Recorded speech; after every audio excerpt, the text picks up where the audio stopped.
Vous croyez être libre dans vos choix quotidiens, mais en réalité, vous êtes très influençable.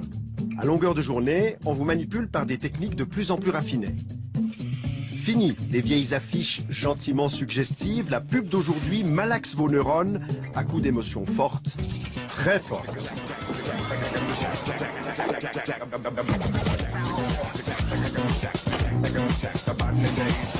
Dans l'heure qui suit, vous allez voir comment vous vous faites influencer par les slogans, les images et les étiquettes trompeuses.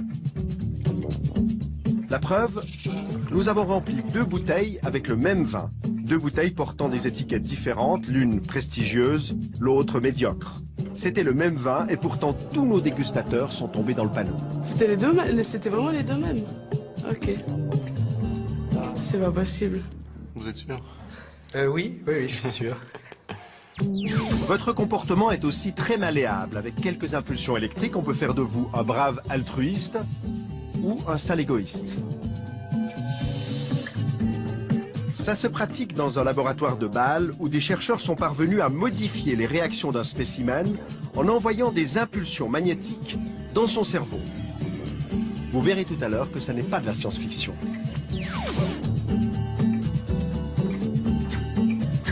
Vous allez aussi découvrir comment il est possible de manipuler votre mémoire et d'y implanter de faux souvenirs. Nous en avons nous-mêmes fait l'expérience. Nous avons convoqué des spécimens à une séance de cinéma. Quelque temps après, nous leur avons fait croire qu'une petite fille était également présente ce jour-là. Pour les tromper, nous leur avons envoyé une photo truquée. Et chose incroyable, ça a marché, le faux souvenir est devenu vrai. Je me souviens d'elle quand elle est entrée dans le cinéma. Et je me souviens d'elle parce qu'elle voulait se rendre utile en aidant à distribuer les cafés.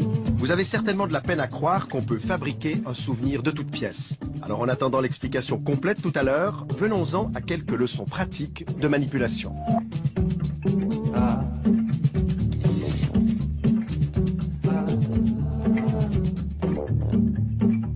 Bonsoir.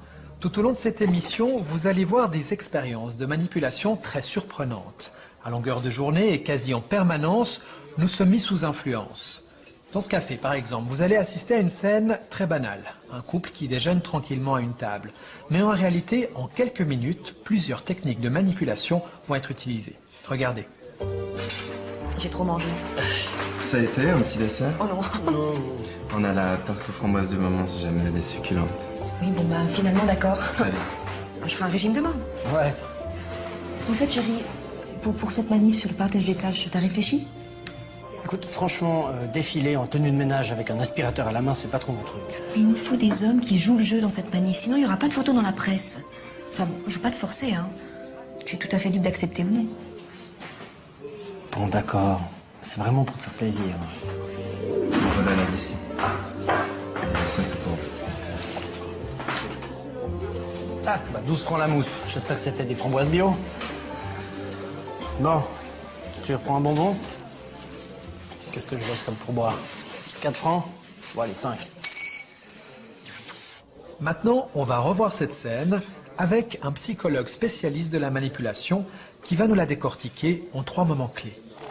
Ça a été un petit dessert? Oh non. On a la tarte aux framboises de maman si jamais elle est succulente. Il utilise une technique qui est bien connue et qui consiste à avoir un contact, mais pas n'importe quel contact. Contact en général, c'est entre le coude et l'épaule, entre 1 et 2 secondes, sans effleurer, sans broyer. Et ce contact permet d'augmenter la probabilité de voir les gens faire finalement ce qu'on attend d'eux. Oui, bon bah finalement d'accord. Très bien. Je ferai un régime demain. Il nous faut des hommes qui jouent le jeu dans cette manif, sinon il n'y aura pas de photos dans la presse. Enfin, je veux pas te forcer, hein. Tu es tout à fait libre d'accepter ou non. Mais là également, ce qui est utilisé, c'est une technique qu'on connaît bien, qu'on appelle le « vous êtes libre d'eux » et qui consiste à doter d'un statut de décideur, de sujet libre, la personne dont on recherche le concours. Alors on peut utiliser des formules comme « évidemment vous êtes libre », mais on peut également utiliser d'autres formules comme « surtout ne vous sentez pas obligé » ou « c'est à vous de décider, c'est à vous de voir ». Dans tous les cas, on a le même résultat. Les gens déclarés libres se soumettent davantage. C'est-à-dire, en d'autres termes, ils font librement ce que vous souhaitez les voir faire et qu'ils n'auraient pas fait spontanément. Bon, d'accord. C'est vraiment pour te faire plaisir. Voilà la d'ici. ça c'est pour vous. Vous connaissez l'expression donnant, donnant. Le serveur ne fait rien d'autre qu'activer une norme de réciprocité. Il fait quelque chose pour vous qu'il n'était pas obligé de faire et il attend en retour de vous quelque chose que vous n'étiez pas obligé de faire. Qu'est-ce que je laisse comme pourboire? 4 francs? Allez, 5.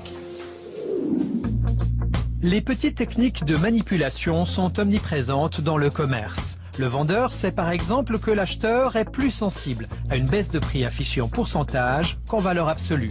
Autre exemple, certaines marques de voitures diffusent un parfum sentant la voiture neuve dans leur voiture justement neuve pour qu'elle sente encore plus cette odeur si typique de voiture neuve. Les clients adorent ça. On est dans un pays qui passe son temps à compter, mais on n'a jamais... Et à propos de clients, Sophia, vous la reconnaissez, c'est la journaliste très rationnelle de l'émission économique de la TSR. Elle passe ses journées à parler chiffres, budget et autres comptes transitoires. Et bien, une fois la porte du boulot fermée, ses envies et ses passions lui font perdre la raison. Exemple, lors d'une soirée de vente à domicile entre copines. Moi, j'étais partie en me disant, je vais dépenser maximum 200 francs. Ce qui me semblait déjà une coquette somme pour des bougies. Hein. Puis quand je suis passée à la caisse, j'en avais pour, je crois, 450 francs. Mais comment Sophia en est-elle arrivée à dépenser 2 fois plus que prévu? Tout s'est passé selon un scénario bien rodé. Sans s'en rendre compte, Sophia s'est peu à peu retrouvée dans un engrenage qui l'a poussée à en acheter beaucoup.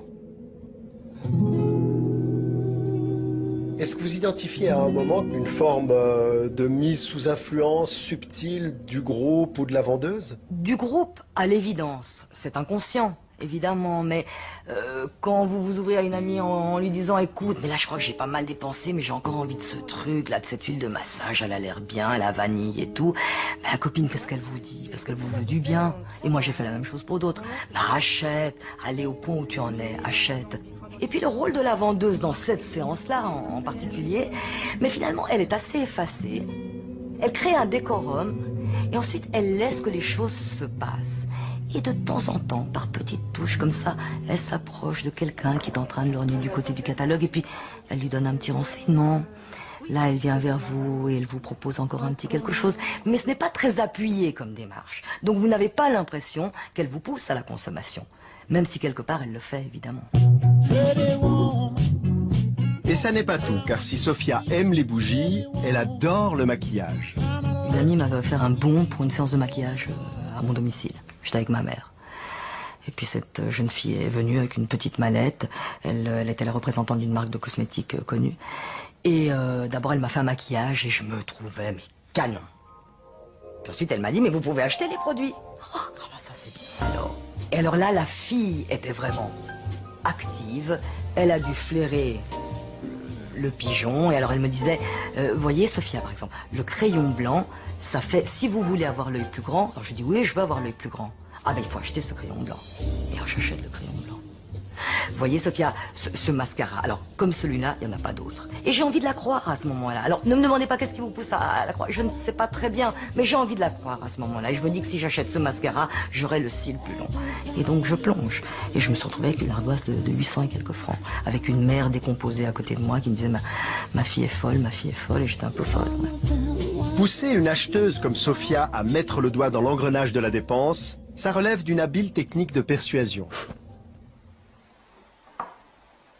Une technique qui a été décortiquée dans les années 60 par des psychosociologues américains.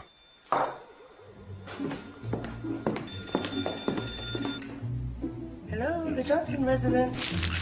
Ils se sont livrés à une expérience devenue fameuse. Ils ont d'abord appelé au hasard des dizaines de femmes au foyer et ils leur ont demandé de répondre à quelques questions simples sur leurs habitudes de consommation. Alors la technique, on l'appelle le pied en la porte.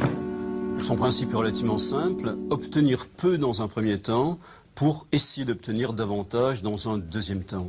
On demande aux ménagères de répondre à quelques questions, anodines, 8 questions, on répond volontiers, alors que ce que l'on cherche à obtenir, c'est tout autre chose. Effectivement, quelques jours plus tard, les pseudo-enquêteurs ont rappelé ces mêmes ménagères pour leur demander d'accueillir chez elles des investigateurs chargés d'inventorier tous les produits qui se trouvaient dans leur placard. Okay, that's fine. L'opération devait durer plusieurs heures et la maison entière devait être passée au peigne fin. Hello, Mrs. Johnson. Bref, la visite promettait d'être pour le moins envahissante. Pourtant, la majorité des femmes contactées a accepté cette invasion sans sourciller. Que montre la recherche? Elle montre que si on avait directement demandé aux gens, aux ménagères, de recevoir cette équipe d'enquêteurs, la probabilité aurait été relativement faible, 23%. Maintenant, si au lieu de leur demander directement de recevoir cette équipe de plusieurs hommes, on leur pose quelques questions par téléphone, encore une fois 8 questions anodines, et si ensuite, et seulement ensuite, on leur demande de recevoir l'équipe d'enquêteurs, dans la recherche c'est quelques jours après, alors la probabilité passe de 23% à 53% à accepter, plus de 2 fois plus, le gain est donc considérable. Comme quoi, la technique du pied dans la porte, s'il vous plaît, ça marche. Aux États-Unis toujours, mais en 1972 cette fois-ci, le psychologue social Harris tenta un pied dans la porte très simple. Dans la rue, il commença à demander l'équivalent de 2 francs suisses aux passants. Il justifia cette demande en disant qu'il n'avait pas assez d'argent pour prendre le bus. Très peu de personnes répondirent positivement à sa demande. Ensuite, il changea de tactique. Il commença d'abord par leur demander l'heure. Ainsi, il reçut beaucoup plus d'argent. Presque 40 ans après, l'expérience de Harris, est-ce que ça marche encore? Eh bien, c'est ce qu'on va tester ici à Lausanne avec des Lausannois. Pour commencer, je vais directement leur demander une petite piécette. Bonjour monsieur, vous auriez 2 francs, c'est pour prendre le bus. Non, désolé. Bonjour madame, vous auriez 2 francs, c'est pour le bus. Vous auriez 2 francs, c'est pour prendre le bus. Non, je n'ai pas 2 francs. Ah bah je peux aller à pied pour monsieur. Bonjour, vous auriez 2 francs, c'est pour prendre le bus. Dans ce premier cas de figure, seuls 10% des passants ouvrent leur porte-monnaie. C'est gentil. Bon bah je suis pas encore riche, hein, mais maintenant on va essayer autre chose. Je vais commencer par leur demander l'heure, une demande qu'ils ne peuvent pas refuser, et ensuite je vais en profiter pour leur demander un petit peu d'argent. On va voir ce que ça donne. Bonjour madame, est-ce que vous pourriez me donner l'heure s'il vous plaît? Oui. C'est 4h20. 4h20. Est-ce que vous pourriez également me donner 2 francs pour le bus, s'il vous plaît? Non. Tant pis. 25. 4h25. Est-ce que vous auriez juste 2 francs pour le bus? Je sais pas. Dans ce deuxième cas de figure, 40% des passants, soit 4 fois plus que tout à l'heure, sont prêts à donner de l'argent après avoir donné l'heure. Voilà. Merci beaucoup. De rien. Au revoir. Au revoir. Et un de plus. J'ai pas de monnaie du tout. Désolée. Tant pis. Au revoir. Cette proportion de 40%, on la retrouve dans la plupart des études scientifiques. C'est vrai? C'est gentil. Parfait. Merci beaucoup. Au revoir. Eh ben, incroyable, ça marche. J'ai 6 francs dans les mains. Alors la prochaine fois, si vous avez quelque chose à demander à votre femme ou à votre mari, vous avez intérêt à leur demander l'heure d'abord. Chérie, j'ose te demander l'heure, s'il te plaît? Bien sûr, mon ange. Il est 22h35. Merci. J'ose te demander le livre sur les couples qui durent. Je me suis dit que ce serait bien que je le lise aussi. Bien sûr, mon lapin. Tiens, voilà. Merci.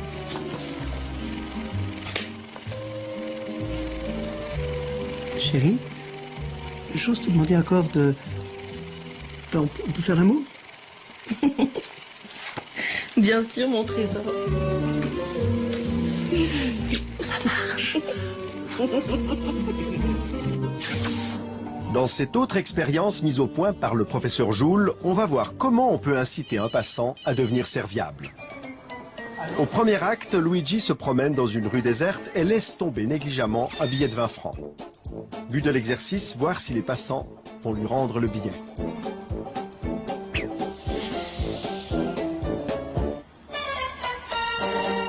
Il court. Lui, en tout cas pas.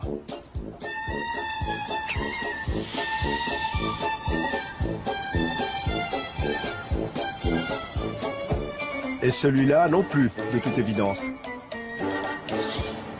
Et si on change de rue? Ah, une femme. Oui, allô? Oui? Ok, oui. Très bien. Oui. Bien essayé, mais pas très insistante. Il faut dire que selon les recherches scientifiques, dans cette situation où ils ne se sentent pas observés, seuls 20% des passants rendent le billet. Voyons maintenant ce qui se passe si on ajoute une petite technique de manipulation dans l'histoire. Au deuxième acte, on fait intervenir un faux touriste qui demande son chemin. Salut. Tu sais où c'est le pont Bessières? Le pont Bessières, c'est le pont qui est juste là-bas. Juste, le prochain là, c'est pas celui qui est là-bas? Non, ok, c'est cool. Là-bas. Merci, ciao. Pareillement. Cette fois, les passants commencent par rendre un service. Tous acceptent de renseigner le faux touriste et lorsqu'ils aperçoivent le billet, leur attitude change. Dans ce cas de figure, les recherches ont montré que 40% des passants rendent l'argent. Merci bien. Au revoir. Tout se passe comme si le premier comportement avait permis à la personne d'établir un lien entre ce qu'elle a fait et ce qu'elle est, à savoir serviable. Elle n'était pas obligée d'expliquer où se trouve la gare, où se trouve le cours Mirabeau, ou la tour Eiffel. Elle n'était pas du tout obligée. Elle l'a fait. Elle ne l'a pas fait pour obtenir une récompense. Elle ne l'a pas fait pour éviter une punition. Et donc, elle va en inférer que finalement, si elle l'a fait, c'est parce qu'elle est quelqu'un de serviable. Et au coin de la rue, voilà une opportunité qui lui permet effectivement de se montrer qu'elle est effectivement serviable. Suivez le pavé. Ok. Merci beaucoup, monsieur. Au revoir. Lorsqu'on demande aux gens pourquoi vous avez réagi de cette façon-là, et les gens se drapent dans leur dignité pour vous dire mais enfin je suis comme ça. C'est dans ma nature d'eux. Vous voyez, donc il n'y a pas forcément conscience du processus par lequel ils ont été amenés à faire ce qu'ils ont fait, mais ils en appellent directement à ce qu'ils sont. C'est gentil. En d'autres termes, cessez de croire que vous êtes serviable et demandez-vous plutôt ce qui vous pousse à l'être. Merci beaucoup, madame. C'est gentil. Merci. Quand il s'agit de manipulation, on peut dire que l'habit fait le moine. En effet, si vous voulez augmenter la valeur d'un produit et le vendre plus cher, n'hésitez pas à soigner son emballage. Une expérience a démontré que le même article de journal mis en page dans le canard à sensation Le Blick ou dans la très respectée NZZ peut être à la fois considéré comme très léger ou au contraire comme très sérieux. Mais s'il y a un domaine où l'emballage compte, c'est celui du vin. Petite expérience de manipulation. Je vous laisse vous asseoir. Bienvenue à l'école hôtelière de Genève. Donc l'idée aujourd'hui, c'est de vous faire déguster 4 pinots noirs de régions différentes. Vous allez les goûter les uns après les autres, me donner votre impression rapide, et puis à la fin, le meilleur des 4 et puis le moins bon. Pour cette dégustation expérimentale, il faut d'abord sélectionner 2 bouteilles contenant des vins très différents. En l'occurrence, un pinot noir suisse-allemand, jeune et peu connu, et un bourgogne millésimé 2005, reconnu pour être un excellent cru. On remplit les 2 bouteilles avec un 3e vin de même cépage, et d'une toute autre provenance.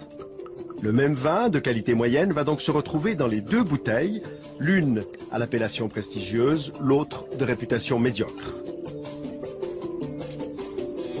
Et pour brouiller les pistes, on ajoute 2 autres bouteilles, dont le contenu, cette fois, correspond à l'étiquette. On va commencer par un pinot noir de Suisse alémanique, qui est en 2009. On commence avec une première apprentie dégustatrice.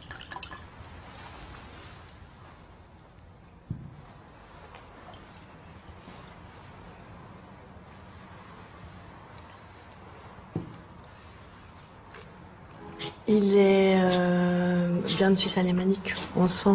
Vous sentez là? Qui rappelle les terroirs de là-bas. Bon, bah c'est déjà bien parti. Suivante. Moi, je dirais qu'il est très léger. Très léger, comme pinot noir. Il n'a pas beaucoup de tanins. Il y a une petite acidité qui me gêne un peu. C'est le premier goût, hein. Un peu sur le retour. Très bien, on vous fait grâce des appréciations sur le 2e vin qui nous intéresse moins et on passe à la 3e bouteille. Donc le 3e va être un Gevrey-Chambertin, un premier cru en Bourgogne, 2005. Ce grand Bourgogne qui, rappelez-vous, est exactement le même vin que celui de la première dégustation.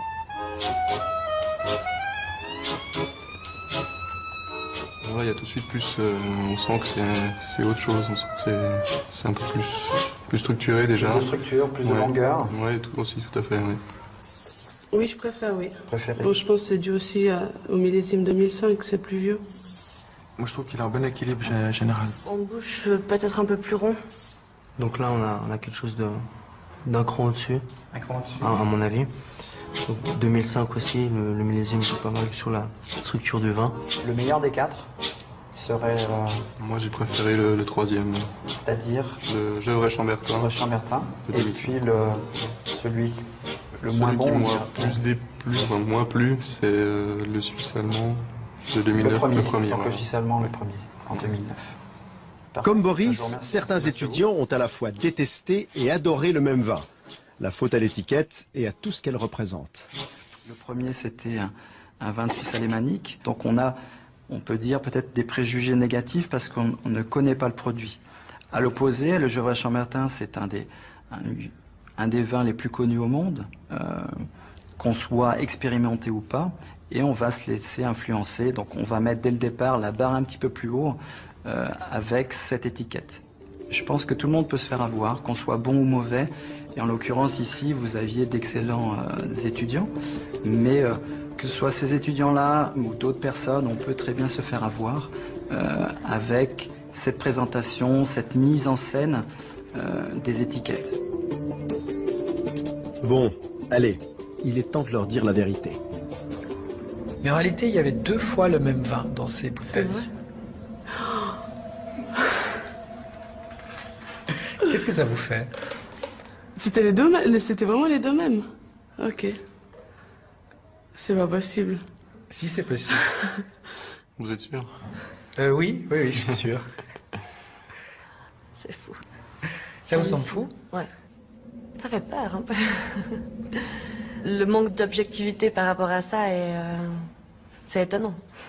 Vous, Boris, vous êtes plutôt du genre influençable dans la vie? J'ai envie de dire non, mais après ce qui s'est passé à la dégustation, finalement, je pense que je suis un peu comme tout le monde. Je me laisse facilement influencer, surtout au niveau visuel, par les choses. J'essaye de garder un peu d'authenticité dans mes choix, mais c'est pas toujours facile. Et même après avoir découvert la supercherie, nos spécimens ont encore de la peine à croire qu'ils ont dégusté 2 fois le même vin. Pour eux, il y avait réellement une différence de goût.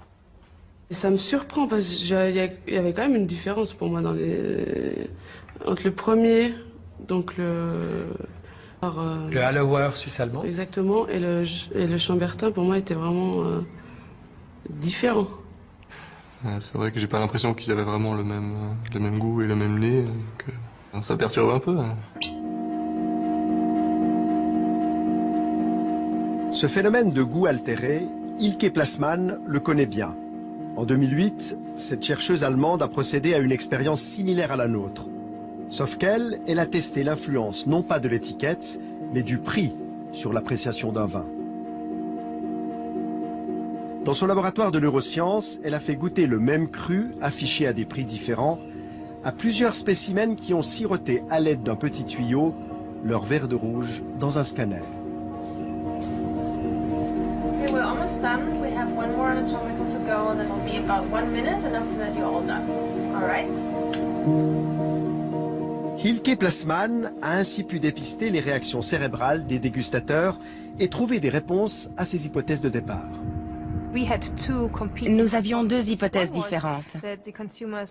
L'une était que si le vin est plus cher, on l'apprécie davantage. C'est ce que nous appelons rationaliser. On goûte et on se dit, celui-là est cher. Il devrait donc être meilleur que le vin bon marché. Notre deuxième hypothèse était que la différence de prix peut modifier la perception elle-même du goût. Nous avons découvert que sur un plan neurologique, le prix de la bouteille change véritablement la manière dont les goûteurs perçoivent la saveur du vin. Donc ils ne pensent pas seulement que le vin cher est meilleur, ils le ressentent aussi, parce que la partie de leur cerveau qui détecte les sensations et les saveurs agréables leur en donne le signal neurologique.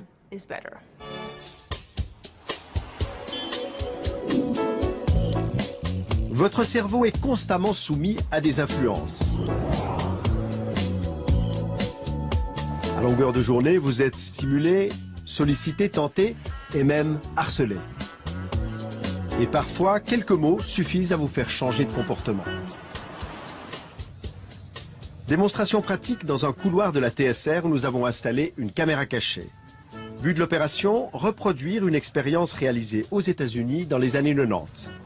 Pascal Wagner, professeur de psychologie sociale à l'Université de Fribourg, nous a aidés à la mettre en place. Alors on veut voir si le fait de penser à une catégorie de personnes ou à un concept va influencer quelque chose d'aussi automatique que notre vitesse de marche, par exemple. Pour cette expérience, nous avons convoqué plusieurs spécimens et à leur insu, nous les avons filmés en mesurant le temps qu'ils ont mis à parcourir ce couloir avant de rejoindre une salle où ils devaient remplir un questionnaire. Léo, par exemple, a pris 15 secondes pour parcourir ce trajet. Pendant 5 minutes, il avait pour consigne d'écrire tout ce qui lui passait par la tête en relation avec les personnes âgées. Le but de l'exercice étant de le pousser à s'immerger dans le monde de la vieillesse.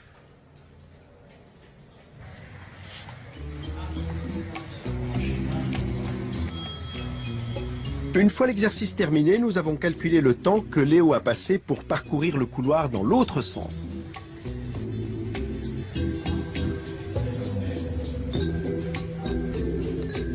Résultat, 16 secondes et 15 centièmes. Il a donc ralenti le pas au retour.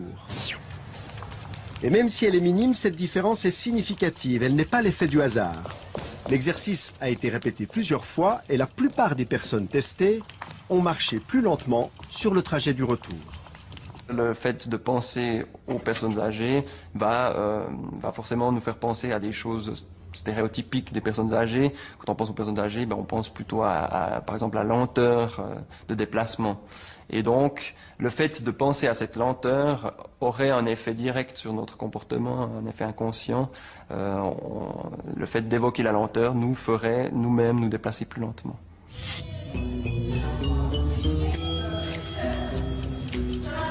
Le simple fait de penser à des personnes âgées a donc modifié le comportement de nos spécimens.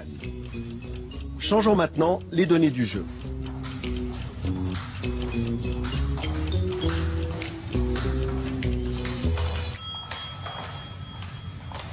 Et regardons ce qui se passe si on remplace le questionnaire sur la vieillesse par un questionnaire sur la vitesse des athlètes et des sprinters.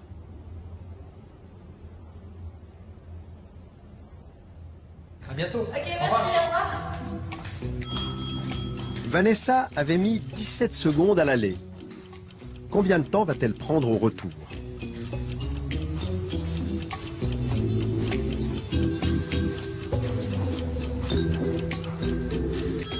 « 15 secondes, 2 secondes de moins.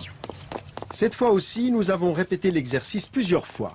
Et aussi fou que cela puisse paraître, selon le questionnaire qu'ils ont reçu, nos spécimens se sont transformés en vieillards ou en sprinters.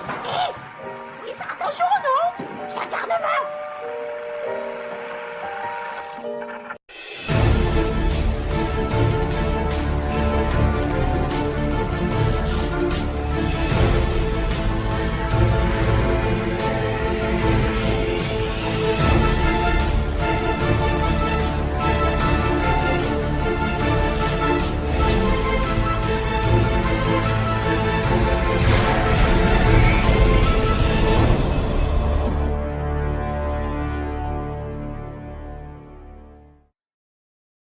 C'est tous des effets qui sont très étonnants, alors qu'ils ne sont pas de trop longue durée, heureusement.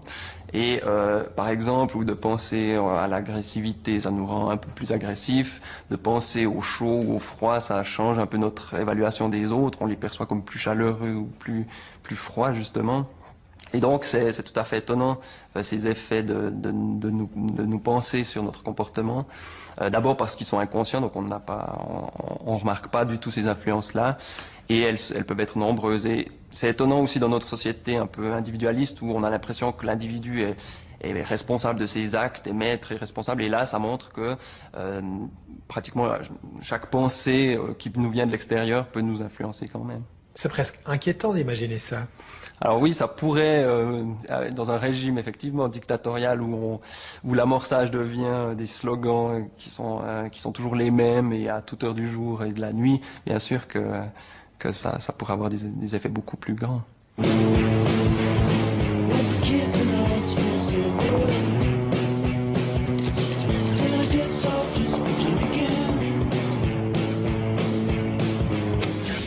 La publicité est bien entendu le domaine où l'influence joue un rôle capital.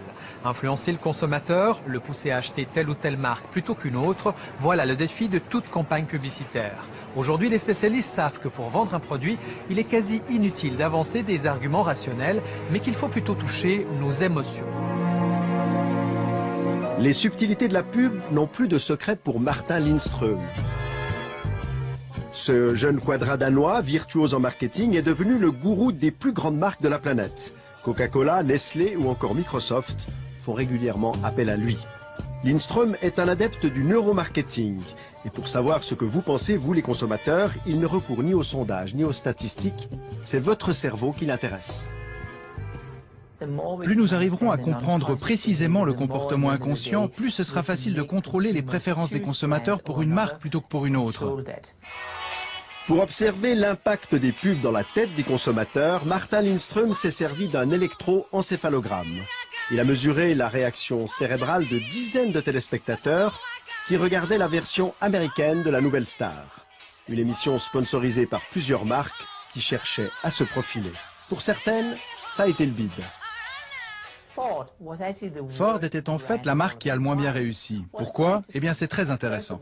D'abord, on se demande ce qu'une voiture a à faire avec un concours de chant. Tout à coup, les téléspectateurs voient une voiture au milieu du show et ils pensent « mais ça n'a rien à voir ». Et chose intéressante, cette pensée n'apparaît pas dans la partie consciente de leur cerveau, mais dans leur inconscient. C'est presque comme s'ils se disaient « hé, je suis en train de regarder une émission en ce moment, pourquoi diable doit-elle être interrompue par une voiture ?» Alors le cerveau se dit à lui-même, comment est-ce que je peux me débarrasser de cette information? Et il se débarrasse du nom de la marque, Ford. Ce résultat de notre recherche était choquant pour Ford parce que nous avons découvert que le cerveau a littéralement gommé la marque car il ne voulait pas que l'émission soit interrompue. À la poubelle donc, les 26 millions de dollars investis par Ford. Alors que Coca-Cola, plus discret, a brillamment réussi sa campagne.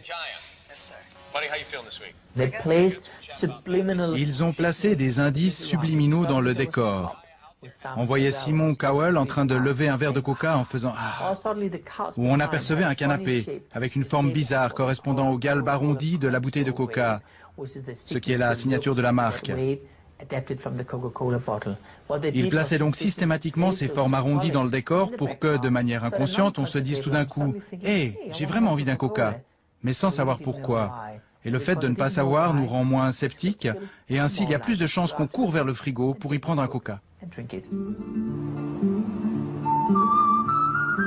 La publicité allusive peut être diablement efficace. Martin Lindström l'a expérimenté lui-même. Nous avons fait une expérience avec une marque de cigarettes connue. Nous avons installé 2 affiches dans Los Angeles. Sur l'une, il y avait un cow-boy qui regardait le paysage. Sur la deuxième affiche, il y avait le même cow-boy, mais cette fois-ci avec le nom de cette marque. Et devinez ce qui s'est passé. Avec le logo, l'impact publicitaire était 2 fois moins efficace que sans le logo. On sait donc aujourd'hui que si on vous dit le nom d'une marque, vous êtes moins influencé parce que vous devenez méfiant. Vous vous dites « hey, ils veulent me persuader d'acheter plus, mais je ne veux pas ». Mais en voyant le cow-boy, vous pensez « hey, j'ai envie d'une cigarette ». Et dans ce cas, vous êtes sous influence. Les pubs les plus percutantes au monde sont des pubs sans logo. Par exemple, les écouteurs blancs. Il suffit de les regarder pour savoir que c'est un iPod, que c'est Apple. Ce qui va arriver à l'avenir, c'est que les marques vont être dissimulées. Les produits ne vous diront pas qui ils sont. Vous le devinerez. Et quand vous le devinez, il arrive 2 choses. D'abord, votre filtre de scepticisme baisse. Et ensuite, vous êtes en interaction avec le produit. Quand vous êtes en interaction, vous vous souvenez de beaucoup plus de choses que si vous êtes juste un observateur passif. À l'avenir, le logo va donc disparaître et les symboles vont prendre le dessus. L'odeur de la voiture, la sonnerie du téléphone, le toucher de la télécommande. Et toutes ces choses vont raconter une histoire indirecte sur la marque et c'est vous qui allez deviner qui c'est. On fait disparaître les logos et on fait appel à d'autres sens que l'ouïe ou la vue. Désormais, c'est votre odorat qu'on titille. Exemple, dans un supermarché. Les grandes surfaces ne placent pas la boulangerie près de l'entrée parce que c'est la meilleure place pour y faire du pain. En réalité, c'est le pire endroit du point de vue opérationnel. Mais sur le plan sensoriel, c'est un endroit idéal. Parce que l'odeur du pain qui sort du four est irrésistible. L'odeur est le seul stimulus sensoriel qui contourne la partie rationnelle de notre cerveau. Il touche directement aux émotions. On ne peut pas y résister. On se dit, je commence à avoir faim. Et évidemment, plus on a faim, plus on achète.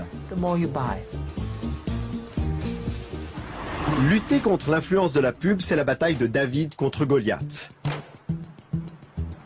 Et dans cette histoire, David s'appelle Rémi Douat et il vit à Paris. Moi, en tant que passant, en tant que citoyen, en tant qu'individu dans la ville, je me sens agressé par cette publicité. Moi, je ne suis pas un anti-pub fervent. Je trouve que c'est normal de communiquer sur ce que chacun dans la cité fait. Voilà. Et parmi ces choses, il y a des produits, donc on communique sur ces produits. Mais là, on a passé, depuis de nombreuses années maintenant, une étape supérieure où tout est communication et tout est publicité. Lorsqu'il se promène en ville, Rémi a l'habitude de passer tout droit devant les vitrines qui pourraient le séduire. Mais pour nous, et à titre exceptionnel, il s'est arrêté devant l'une d'entre elles, histoire de nous expliquer sa vision des choses. Ce qu'on voit simplement dans cette vitrine, en regardant comme ça, c'est que c'est très peu cher. Et le peu de qualité, entre guillemets, du décor peut donner l'impression qu'en effet, ça va être un magasin pas cher et qu'on a tout intérêt à rentrer là-dedans. En fait, on est très tenté de rentrer. D'ailleurs, nous aussi, on était tentés de rentrer, mais avec une caméra, ça n'a pas été possible. Le magasin veut protéger ses techniques de vente bien rodées. C'est donc Rémi qui va nous en parler sur le trottoir. C'est en fait une technique d'identification poussée à son maximum, où en fait on a affaire non pas à des vendeurs, mais on a affaire à des potes qui sont des individus, qui sont tous fringués différemment et qui ont des cheveux voilà, qui pourraient me ressembler, qui l'un va avoir un piercing, l'autre va avoir une crête sur la tête et on va se dire je peux me reconnaître dans celui-là, pas dans celui-là, mais dans celui-là je me reconnais. Alors que dans un magasin où on aura une homogénéité chez les vendeurs, si vous ne vous reconnaissez pas, ils ne sont pas de votre bande. Donc il y a une distance automatique qui se crée. Et là ce qui se joue c'est tout différent, c'est quelque chose de l'ordre de la proximité immédiate. Je me sens manipulé, mais je résiste quoi. Je résiste. Alors c'est une démarche personnelle qui consiste à se dire attention, qu'est-ce que je suis en train de voir, qu'est-ce que je suis en train d'entendre et qu'est-ce que j'en fais. C'est une lutte, voilà, c'est une lutte pour que cet acte d'achat soit le plus possible le fruit de mon désir et de mon choix et non pas qu'on m'impose d'avoir des désirs qu'en réalité je n'ai pas. Par exemple, l'iPhone qui envahit aujourd'hui le marché, on voit bien que l'esthétique de la communication de la marque qui fait ça m'est tout à fait destinée, enfin à moi et mes contemporains, on est un certain nombre à être la cible de ça. Et ça me met en colère, hein, parce que je me reconnais dans ce qu'ils font. Jusqu'à présent, j'ai toujours pas acheté, ni d'iPhone, ni d'iPad. Je me reconnais dans ce qu'ils font. Autour de moi, on me dit, t'as toujours pas d'iPhone, t'as toujours pas d'iPad. Donc c'est de la publicité en rhizome, ça c'est de la publicité rampante, en fait, et dont, en fait, mes prochains, dont les concitoyens, mes voisins, sont les relais, eux aussi. Donc là, vous êtes tenté? Oui, je suis tenté, ouais. J'avais beaucoup d'affection pour la publicité d'il y a 50 ans. Acheter le savon, blabla. Je trouvais ça très bien. Quand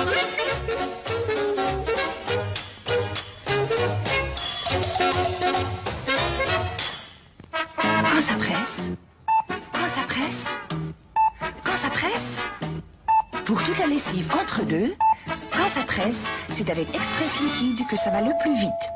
Parce que c'est déjà liquide. Express Liquide pour le lavabo et aussi pour la machine à laver.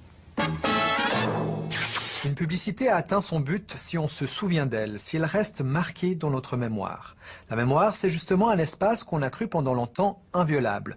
Mais en réalité, aujourd'hui, les chercheurs savent que nos souvenirs sont malléables et qu'il est donc possible de les manipuler. Le professeur Martial van der Linden de l'Université de Genève est un des quelques spécialistes mondiaux de la mémoire et de ses mécanismes.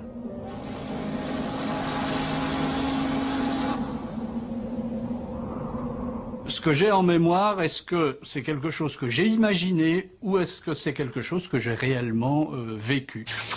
Le professeur Van der Linden a mis au point une expérience qui prouve combien il est facile de confondre la réalité avec l'imaginaire. On projette à des spécimens plusieurs mots de la même famille, par exemple des vocables associés à l'idée de montagne, mais sans jamais leur montrer le mot montagne. On leur demande ensuite s'ils se souviennent des mots qu'on leur a présentés, et cette fois-ci on y inclut le mot montagne. Au final, la plupart des spécimens se disent certains d'avoir vu ce mot. En ayant vu les différents mots reliés au mot montagne qui n'a pas été présenté, la personne, elle a généré, ou le mot a été associé automatiquement, elle a vu une montagne, ou elle a associé tout ça au mot montagne, et ultérieurement, elle ne peut pas faire la distinction entre ce qu'elle a imaginé et ce qu'on lui a présenté. Et d'une certaine manière, elle l'a en mémoire, puisqu'elle l'a généré. De quoi remettre en question l'idée d'une mémoire infaillible. La plupart des chercheurs actuellement dans le domaine de la mémoire considèrent effectivement que la mémoire, c'est un processus de construction. Quand on met en mémoire, on construit un souvenir en fonction de nos croyances, de nos valeurs, de nos buts, de nos conflits. Et de la même manière, quand on récupère un souvenir, on va récupérer ce qui correspond à nos buts, nos croyances, nos valeurs. Donc c'est vraiment un processus de construction. On est loin de la métaphore de l'ordinateur ou de l'appareil photographique. Vous voulez dire quoi, du disque dur qu'on aurait... Voilà, on construit nos souvenirs. Une chercheuse américaine a poussé l'exercice plus loin. Elle a réussi à implanter sciemment dans la mémoire de plusieurs personnes le souvenir d'événements qui ne s'étaient jamais produits. L'une des choses qui m'a impressionnée, c'est que lorsque nous avons essayé d'implanter des souvenirs totalement faux dans la tête des gens, j'ai pu constater à quel point c'était facile à faire. Par exemple, nous avons réussi à faire croire à des gens que lorsqu'ils avaient 5 ou 6 ans, ils s'étaient perdus dans un centre commercial, en leur mentionnant un lieu précis et en citant des personnes présentes. Nous avons réussi à ce que ces gens se souviennent de cette expérience qui était totalement inventée. Et pour y parvenir, nous leur avons dit que leur mère ou leur père nous avait raconté ce qui leur était arrivé quand ils avaient 5 ou 6 ans. Et nous leur avons demandé ce dont ils se souvenaient. Ensuite, nous leur avons raconté quelques détails de cette histoire inventée, cette expérience de s'être perdu, d'avoir peur, d'avoir pleuré, et puis d'avoir été retrouvés et remis à leur famille. Quand nous avons fait ça pour la première fois dans les années 90, une personne sur 4 a cru à notre histoire et s'est mise à se souvenir partiellement ou totalement de cet événement inventé. Dans une autre expérience, des chercheurs ont emprunté une photo tirée de l'album familial de plusieurs spécimens. À partir de cette image et grâce à un montage, ils ont créé de toutes pièces une photo représentant un tour en montgolfière. Quelques jours après, les scientifiques ont demandé aux spécimens de se replonger dans leur enfance et de commenter leur album. En voyant la photo truquée, une bonne partie d'entre eux se sont souvenus de leur voyage en montgolfière alors que celui-ci n'avait jamais eu lieu. Et plus étonnant encore, ils l'ont raconté avec de nombreux détails. Nous avons donné un nom à ce phénomène. C'est une inflation de l'imagination. Parce que notre recherche a démontré qu'en incitant par exemple des gens à imaginer qu'ils étaient tombés quand ils étaient petits et avaient cassé une vitre avec leurs mains, on les amène à être plus confiants et à croire plus tard que cet événement est réellement arrivé. C'est donc à ça que peut aboutir l'imagination. Et lorsqu'on demande plus tard à ces gens s'ils ont cassé une fenêtre, ça résonne en eux comme quelque chose de familier. Ils croient que c'est vraiment arrivé. Mais cette familiarité est due au fait qu'on leur a fait imaginer cet événement en les aidant à construire ce processus imaginaire. Nous avons essayé nous aussi d'implanter un faux souvenir dans la tête de quelques spécimens avec lesquels nous avions tourné une séquence dans un cinéma.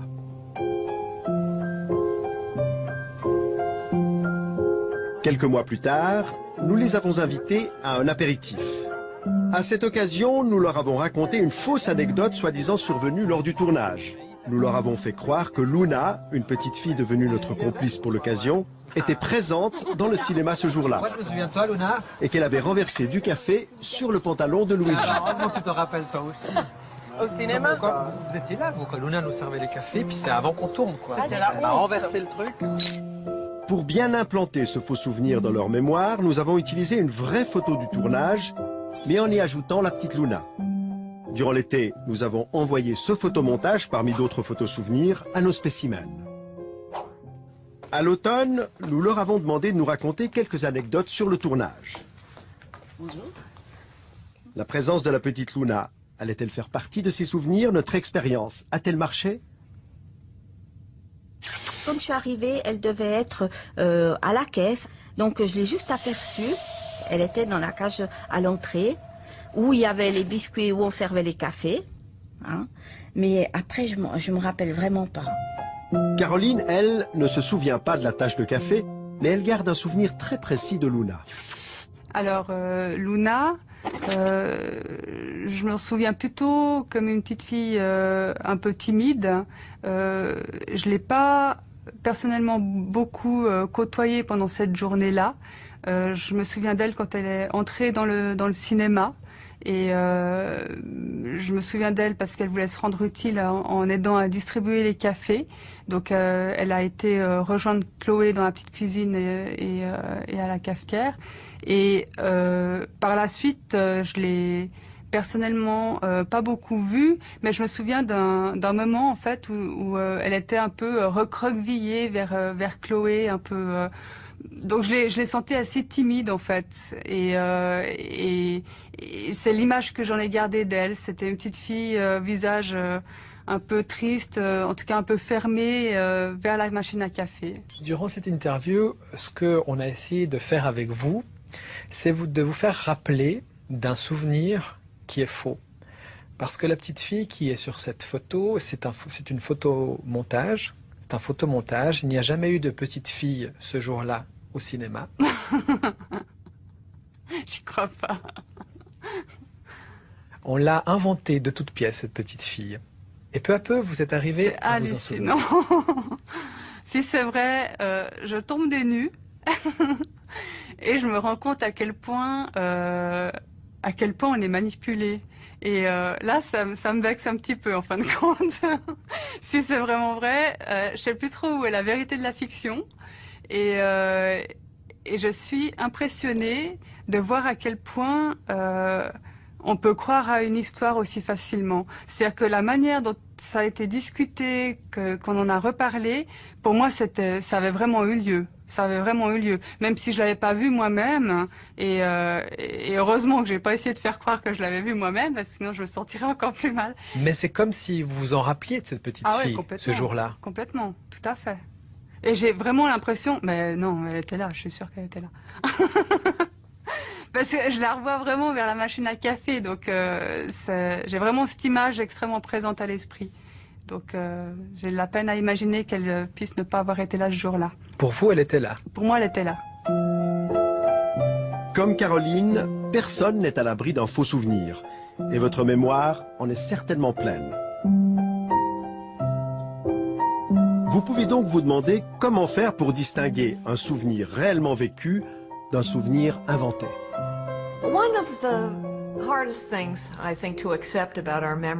L'une des choses les plus difficiles à accepter concernant notre mémoire, c'est que, sans vérification, il n'y a aucun moyen valable de savoir si un souvenir est vrai ou s'il est produit de l'imagination, des rêves ou d'un autre processus.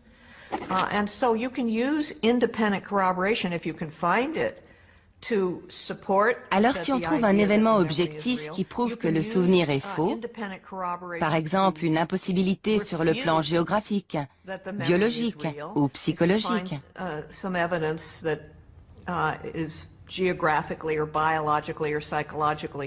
alors on sait que ce souvenir est inexact. Mais sans cet événement objectif, il est quasiment impossible de faire la différence entre un vrai souvenir et un faux.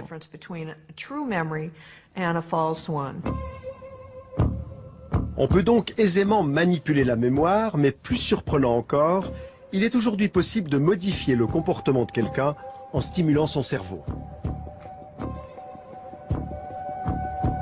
C'est l'exploit qu'a réalisé Darja Knorr, professeur au département de psychologie sociale et affective de l'université de Bâle. Cette neuroscientifique de réputation internationale connaît de près les méandres du cortex préfrontal latéral, une zone qui joue un rôle important dans la prise de décision. Darja Knorr a mis au point une technique permettant de désactiver temporairement cette zone, donc d'influencer directement votre comportement et vos décisions. Nos recherches démontrent clairement, nous l'avons constaté à travers 9 études, que lorsque nous stimulons une zone bien précise sur la partie frontale du cerveau, les gens peuvent changer de comportement en devenant par exemple plus impulsifs ou moins corrects. Et on peut agir aussi sur d'autres dimensions du comportement. Démonstration concrète avec un jeu d'argent auquel participent par ordinateur une douzaine de spécimens.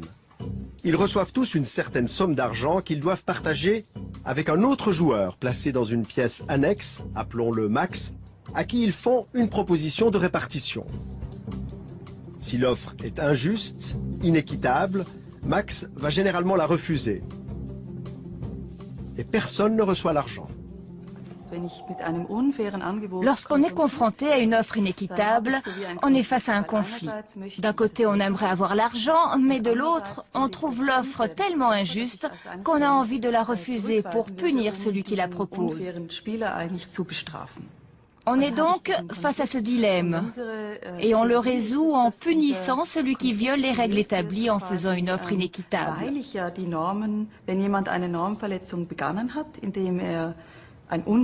Mais pour le punir, il faut pouvoir contrôler ses propres pulsions égoïstes et rejeter l'offre, donc renoncer à avoir l'argent.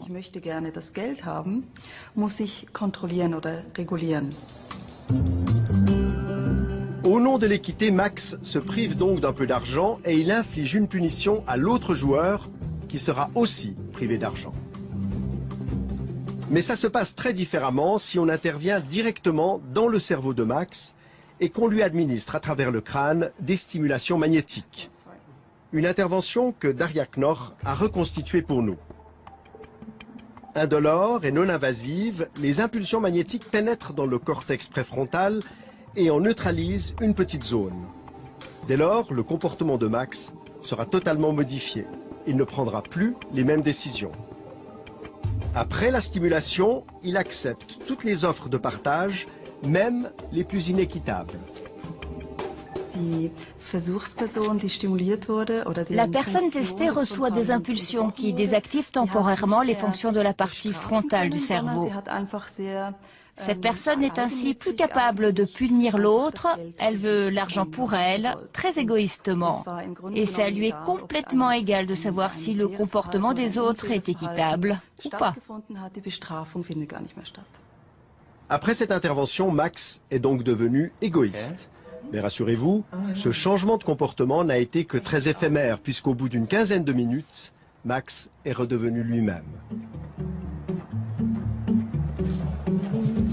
De telles manipulations du cerveau ont de quoi faire frémir. Utilisées dans un but malveillant, elles favoriseraient les pires applications. Mais elles peuvent aussi servir à des fins thérapeutiques. En stimulant certaines zones du cortex, il est possible de limiter les addictions, d'atténuer les troubles alimentaires ou les toxicomanies. Et les techniques d'influence mises au point par les psychologues sociaux sont aujourd'hui utilisées dans des campagnes de santé publique. Par exemple, pour inciter les gens à se faire vacciner ou à faire don de leurs organes. La manipulation n'est donc qu'un outil, tout dépend comment on s'en sert. Nous voici arrivés à la fin de l'émission. J'espère qu'elle vous aura permis d'être un tout petit peu plus conscient de toutes les sollicitations auxquelles nous sommes confrontés à longueur de journée. Et comme disait l'autre, un homme averti en vaut deux. Pour ceux qui veulent revoir l'émission ou avoir des compléments d'information, vous pouvez retrouver Spécimen sur notre site internet ou sur notre page Facebook. Votre prochaine émission sur le comportement humain, c'est le mois prochain. Nous allons observer de très près notre rapport à l'argent. Excellente soirée à tous, à bientôt.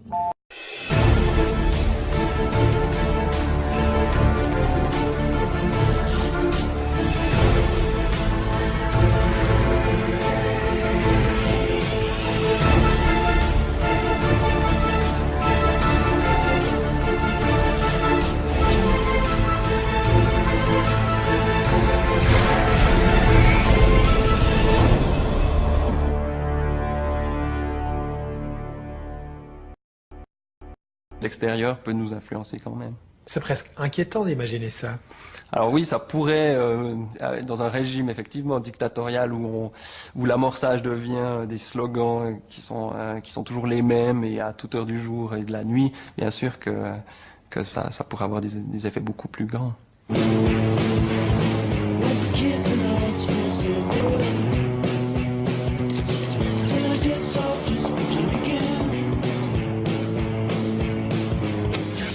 La publicité est bien entendu le domaine où l'influence joue un rôle capital. Influencer le consommateur, le pousser à acheter telle ou telle marque plutôt qu'une autre, voilà le défi de toute campagne publicitaire. Aujourd'hui, les spécialistes savent que pour vendre un produit, il est quasi inutile d'avancer des arguments rationnels, mais qu'il faut plutôt toucher nos émotions. Les subtilités de la pub n'ont plus de secret pour Martin Lindström. Ce jeune quadra danois, virtuose en marketing, est devenu le gourou des plus grandes marques de la planète. Coca-Cola, Nestlé ou encore Microsoft font régulièrement appel à lui. Lindström est un adepte du neuromarketing. Et pour savoir ce que vous pensez, vous les consommateurs, il ne recourt ni aux sondages ni aux statistiques. C'est votre cerveau qui l'intéresse. Plus nous arriverons à comprendre précisément le comportement inconscient, plus ce sera facile de contrôler les préférences des consommateurs pour une marque plutôt que pour une autre. Pour observer l'impact des pubs dans la tête des consommateurs, Martin Lindström s'est servi d'un électroencéphalogramme. Il a mesuré la réaction cérébrale de dizaines de téléspectateurs qui regardaient la version américaine de la Nouvelle Star. Une émission sponsorisée par plusieurs marques qui cherchaient à se profiler. Pour certaines, ça a été le bide. Ford était en fait la marque qui a le moins bien réussi. Pourquoi? Eh bien, c'est très intéressant. D'abord, on se demande ce qu'une voiture a à faire avec un concours de chant. Tout à coup, les téléspectateurs voient une voiture au milieu du show et ils pensent « mais ça n'a rien à voir ». Et chose intéressante, cette pensée n'apparaît pas dans la partie consciente de leur cerveau, mais dans leur inconscient. C'est presque comme s'ils se disaient « hé, je suis en train de regarder une émission en ce moment, pourquoi diable doit-elle être interrompue par une voiture ?» Alors le cerveau se dit à lui-même, comment est-ce que je peux me débarrasser de cette information? Et il se débarrasse du nom de la marque, Ford. Ce résultat de notre recherche était choquant pour Ford parce que nous avons découvert que le cerveau a littéralement gommé la marque car il ne voulait pas que l'émission soit interrompue. À la poubelle donc, les 26 millions de dollars investis par Ford. Alors que Coca-Cola, plus discret, a brillamment réussi sa campagne. Ils ont placé des indices subliminaux dans le décor. On voyait Simon Cowell en train de lever un verre de coca en faisant « ah » ou on apercevait un canapé. Lutter contre l'influence de la pub, c'est la bataille de David contre Goliath. Et dans cette histoire, David s'appelle Rémi Douat et il vit à Paris. Moi, en tant que passant, en tant que citoyen, en tant qu'individu dans la ville, je me sens agressé par cette publicité. Moi, je ne suis pas un anti-pub fervent. Je trouve que c'est normal de communiquer sur ce que chacun dans la cité fait. Voilà. Et parmi ces choses, il y a des produits, donc on communique sur ces produits. Mais là, on a passé, depuis de nombreuses années maintenant, une étape supérieure où tout est communication et tout est publicité. Lorsqu'il se promène en ville, Rémi a l'habitude de passer tout droit devant les vitrines qui pourraient le séduire. Mais pour nous, et à titre exceptionnel, il s'est arrêté devant l'une d'entre elles, histoire de nous expliquer sa vision des choses. Ce qu'on voit simplement dans cette vitrine, en regardant comme ça, c'est que c'est très peu cher. Et le peu de qualité, entre guillemets, du décor peut donner l'impression qu'en effet, ça va être un magasin pas cher et qu'on a tout intérêt à rentrer là-dedans. En fait, on est très tenté de rentrer. D'ailleurs, nous aussi, on était tentés de rentrer, mais avec une caméra, ça n'a pas été possible. Le magasin veut protéger ses techniques de vente bien rodées. C'est donc Rémi qui va nous en parler sur le trottoir. C'est en fait une technique d'identification poussée à son maximum, où en fait on a affaire non pas à des vendeurs, mais on a affaire à des potes qui sont des individus, qui sont tous fringués différemment et qui ont des cheveux voilà, qui pourraient me ressembler, l'un va avoir un piercing, l'autre va avoir une crête sur la tête et on va se dire Je peux me reconnaître dans celui-là, pas dans celui-là, mais dans celui-là, je me reconnais. Alors que dans un magasin où on aura une homogénéité chez les vendeurs, si vous ne vous reconnaissez pas, ils ne sont pas de votre bande. Donc il y a une distance il y a automatique une distance automatique qui se crée. Et là, ce qui se joue, c'est tout différent. C'est quelque chose de l'ordre de la proximité immédiate. Je me sens manipulé, mais je résiste, quoi. Je résiste. Alors, c'est une démarche personnelle qui consiste à se dire, attention, qu'est-ce que je suis en train de voir, qu'est-ce que je suis en train d'entendre, et qu'est-ce que j'en fais. C'est une lutte, voilà, c'est une lutte pour que cet acte d'achat soit le plus possible le fruit de mon désir et de mon choix, et non pas qu'on m'impose d'avoir des désirs qu'en réalité je n'ai pas. Par exemple, l'iPhone qui envahit aujourd'hui le marché, on voit bien que l'esthétique de la communication de la marque qui fait ça m'est tout à fait destinée, enfin à moi et mes contemporains, on est un certain nombre à être la cible de ça, et ça me met en colère, hein, parce que je me reconnais dans ce qu'ils font. Jusqu'à présent, j'ai toujours pas acheté, ni l'iPhone, ni l'iPad. Je me reconnais dans ce qu'ils font. Autour de moi, on me dit, t'as toujours pas d'iPhone, t'as toujours pas d'iPad. Donc c'est de la publicité en réseau. Attention, qu'est-ce que je suis en train de voir, qu'est-ce que je suis en train d'entendre, et qu'est-ce que j'en fais. C'est une lutte, voilà, c'est une lutte pour que cet acte d'achat soit le plus possible le fruit de mon désir et de mon choix, et non pas qu'on m'impose d'avoir des désirs qu'en réalité je n'ai pas. Par exemple, l'iPhone qui envahit aujourd'hui le marché, on voit bien que l'esthétique de la communication de la marque qui fait ça m'est tout à fait destinée, enfin à moi et mes contemporains, on est un certain nombre à être la cible de ça, et ça me met en colère, hein, parce que je me reconnais dans ce qu'ils font. Jusqu'à présent, j'ai toujours pas acheté, ni l'iPhone, ni l'iPad. Je me reconnais dans ce qu'ils font. Autour de moi, on me dit, t'as toujours pas d'iPhone, t'as toujours pas d'iPad. Donc c'est de la publicité en rhizome, ça c'est de la publicité rampante, en fait, et dont, en fait, mes prochains, dont les concitoyens, mes voisins, sont les relais, eux aussi. Donc là, vous êtes tenté? Oui, je suis tenté, ouais. J'avais beaucoup d'affection pour la publicité d'il y a 50 ans. Acheter le savon, blabla. Je trouvais ça très bien. Quand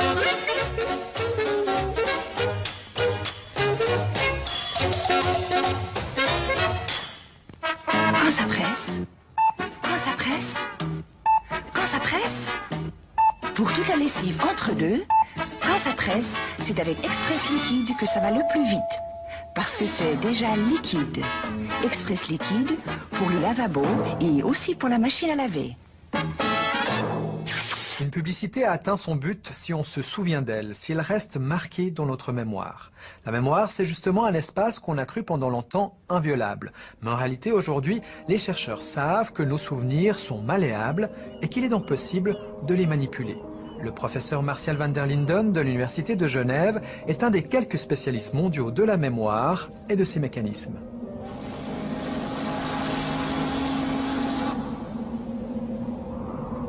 Ce que j'ai en mémoire, est-ce que c'est quelque chose que j'ai imaginé ou est-ce que c'est quelque chose que j'ai réellement vécu? Le professeur van der Linden a mis au point une expérience qui prouve combien il est facile de confondre la réalité avec l'imaginaire. On projette à des spécimens plusieurs mots de la même famille, par exemple des vocables associés à l'idée de montagne, mais sans jamais leur montrer le mot montagne. On leur demande ensuite s'ils se souviennent des mots qu'on leur a présentés, et cette fois-ci on y inclut le mot montagne. Au final, la plupart des spécimens se disent certains d'avoir vu ce mot. En ayant vu les différents mots reliés au mot montagne qui n'a pas été présenté, la personne, elle a généré, ou le mot a été associé automatiquement, elle a vu une montagne où elle a associé tout. Merci bien. Au revoir. Tout se passe comme si le premier comportement avait permis à la personne d'établir un lien entre ce qu'elle a fait et ce qu'elle est, à savoir serviable.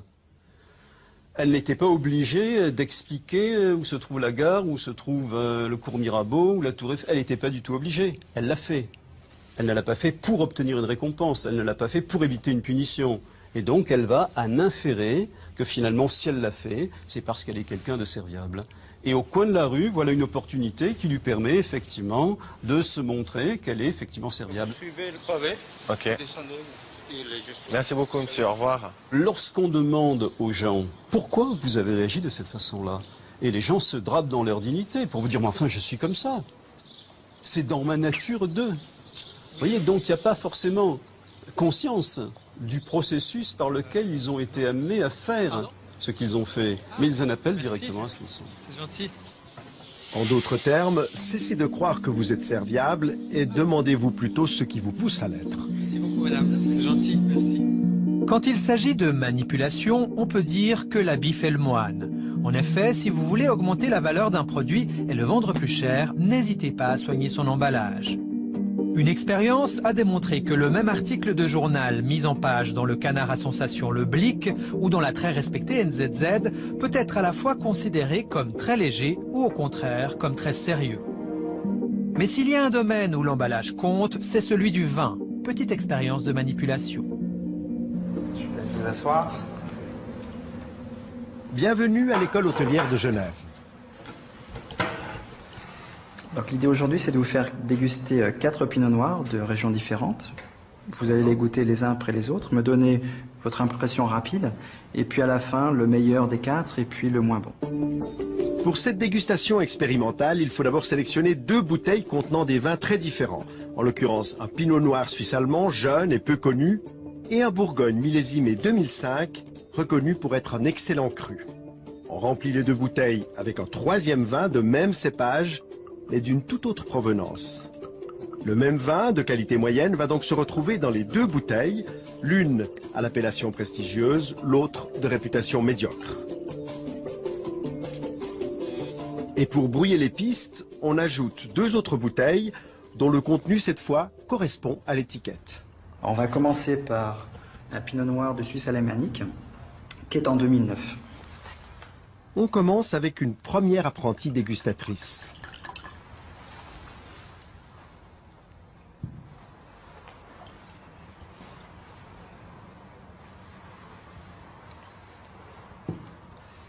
Et pour nous, et à titre exceptionnel, il s'est arrêté devant l'une d'entre elles, histoire de nous expliquer sa vision des choses. Ce qu'on voit simplement dans cette vitrine, en regardant comme ça, c'est que c'est très peu cher. Et le peu de qualité, entre guillemets, du décor peut donner l'impression qu'en effet, ça va être un magasin pas cher et qu'on a tout intérêt à rentrer là-dedans. En fait, on est très tenté de rentrer. D'ailleurs, nous aussi, on était tentés de rentrer, mais avec une caméra, ça n'a pas été possible. Le magasin veut protéger ses techniques de vente bien rodées. C'est donc Rémi qui va nous en parler sur le trottoir. C'est en fait une technique d'identification poussée à son maximum, où en fait on a affaire non pas à des vendeurs, mais on a affaire à des potes qui sont des individus, qui sont tous fringués différemment et qui ont des cheveux voilà, qui pourraient me ressembler, qui l'un va avoir un piercing, l'autre va avoir une crête sur la tête, et on va se dire... je peux me reconnaître dans celui-là, pas dans celui-là, mais dans celui-là, je me reconnais. Alors que dans un magasin où on aura une homogénéité chez les vendeurs, si vous ne vous reconnaissez pas, ben, ils ne sont pas de votre bande. Donc il y a une distance pas, automatique, il y a une distance automatique qui se crée. Et là, ce qui se joue, c'est tout différent. C'est quelque chose de l'ordre de la proximité immédiate. Je me sens manipulé, mais je résiste, quoi. Je résiste. Alors, c'est une démarche personnelle qui consiste à se dire, attention, qu'est-ce que je suis en train de voir, qu'est-ce que je suis en train d'entendre, et qu'est-ce que j'en fais. C'est une lutte, voilà, c'est une lutte pour que cet acte d'achat soit le plus possible le fruit de mon désir et de mon choix, et non pas qu'on m'impose d'avoir des désirs qu'en réalité je n'ai pas. Par exemple, l'iPhone qui envahit aujourd'hui le marché, on voit bien que l'esthétique de la communication de la marque qui fait ça m'est tout à fait destinée, enfin à moi et mes contemporains, on est un certain nombre à être la cible de ça. Et ça me met en colère, hein, parce que je me reconnais dans ce qu'ils font. Jusqu'à présent, j'ai toujours pas acheté, ni l'iPhone, ni l'iPad. Je me reconnais dans ce qu'ils font. Autour de moi, on me dit, t'as toujours pas d'iPhone, t'as toujours pas d'iPad. Donc c'est de la publicité en rhizome, ça c'est de la publicité rampante, en fait, et dont, en fait, mes prochains, dont les concitoyens, mes voisins, sont les relais, eux aussi. Donc là, vous êtes tenté. Oui, je suis tenté, ouais. J'avais beaucoup d'affection pour la publicité d'il y a 50 ans. Acheter le savon, blabla. Je trouvais ça très bien. Quand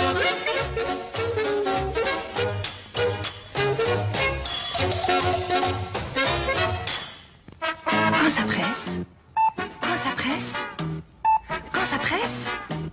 Pour toute la lessive entre deux, quand ça presse, c'est avec Express Liquide que ça va le plus vite. Parce que c'est déjà liquide.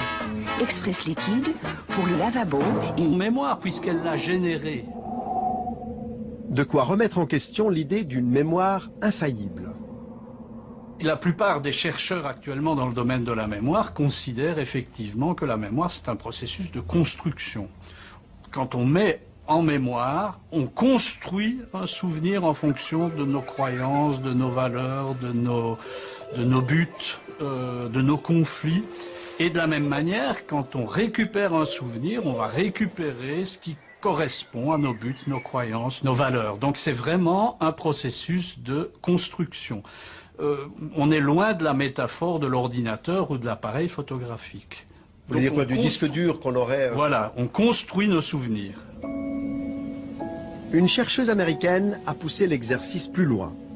Elle a réussi à implanter sciemment dans la mémoire de plusieurs personnes le souvenir d'événements qui ne s'étaient jamais produits. L'une des choses qui m'a impressionnée, c'est que lorsque nous avons essayé d'implanter des souvenirs totalement faux dans la tête des gens, j'ai pu constater à quel point c'était facile à faire. Par exemple, nous avons réussi à faire croire à des gens que lorsqu'ils avaient 5 ou 6 ans, ils s'étaient perdus dans un centre commercial, en leur mentionnant un lieu précis et en citant des personnes présentes. Nous avons réussi à ce que ces gens se souviennent de cette expérience qui était totalement inventée. Et pour y parvenir, nous leur avons dit que leur mère ou leur père nous avait raconté ce qui leur était arrivé quand ils avaient 5 ou 6 ans. Et nous leur avons demandé ce dont ils se souvenaient. Ensuite, nous leur avons raconté quelques détails de cette histoire inventée, cette expérience de s'être perdu, d'avoir peur, d'avoir pleuré, et puis d'avoir été retrouvés et remis à leur famille. Quand nous avons fait ça pour la première fois dans les années 90, une personne sur 4 a cru à notre histoire et s'est mise à se souvenir partiellement ou totalement de cet événement inventé. Dans une autre expérience, des chercheurs ont emprunté une photo tirée de l'album familial de plusieurs spécimens. À partir de cette image et grâce à un montage, ils ont créé de toutes pièces une photo représentant un tour en montgolfière. Quelques jours après, les scientifiques ont demandé aux spécimens de se replonger dans leur enfance et de commenter leur album. En voyant la photo truquée, une bonne partie d'entre eux se sont souvenus de leur voyage en montgolfière alors que celui-ci n'avait jamais eu lieu. Et plus étonnant encore, ils l'ont raconté avec de nombreux détails. Nous avons donné un nom à ce phénomène. C'est une inflation de l'imagination. Parce que notre recherche a démontré... Mais on a affaire à des potes qui sont des individus, qui sont tous fringués différemment et qui ont des cheveux voilà, qui pourraient me ressembler, qui l'un va avoir un piercing, l'autre va avoir une crête sur la tête et on va se dire... je peux me reconnaître dans celui-là, pas dans celui-là, mais dans celui-là, je me reconnais. Alors que dans un magasin où on aura une homogénéité chez les vendeurs, si vous ne vous reconnaissez pas, ben, ils ne sont pas de votre bande. Donc il y a une distance automatique qui se crée. Et là, ce qui se joue, c'est tout différent. C'est quelque chose de l'ordre de la proximité immédiate. Je me sens manipulé, mais je résiste, quoi. Je résiste. Alors, c'est une démarche personnelle qui consiste à se dire, attention, qu'est-ce que je suis en train de voir, qu'est-ce que je suis en train d'entendre, et qu'est-ce que j'en fais. C'est une lutte, voilà, c'est une lutte pour que cet acte d'achat soit le plus possible le fruit de mon désir et de mon choix, et non pas qu'on m'impose d'avoir des désirs qu'en réalité je n'ai pas. Par exemple, l'iPhone qui envahit aujourd'hui le marché, on voit bien que l'esthétique de la communication de la marque qui fait ça m'est tout à fait destinée, enfin à moi et mes contemporains, on est un certain nombre à être la cible de ça. Et ça me met en colère, hein, parce que je me reconnais dans ce qu'ils font. Jusqu'à présent, j'ai toujours pas acheté, ni d'iPhone, ni d'iPad. Je me reconnais dans ce qu'ils font. Autour de moi, on me dit, t'as toujours pas d'iPhone, t'as toujours pas d'iPad. Donc c'est de la publicité en rhizome, ça c'est de la publicité rampante, en fait, et dont, en fait, mes prochains, dont les concitoyens, mes voisins, sont les relais, eux aussi. Donc là, vous êtes tenté? Oui, je suis tenté, ouais. J'avais beaucoup d'affection pour la publicité d'il y a 50 ans. Acheter le savon, blabla. Je trouvais ça très bien. Quand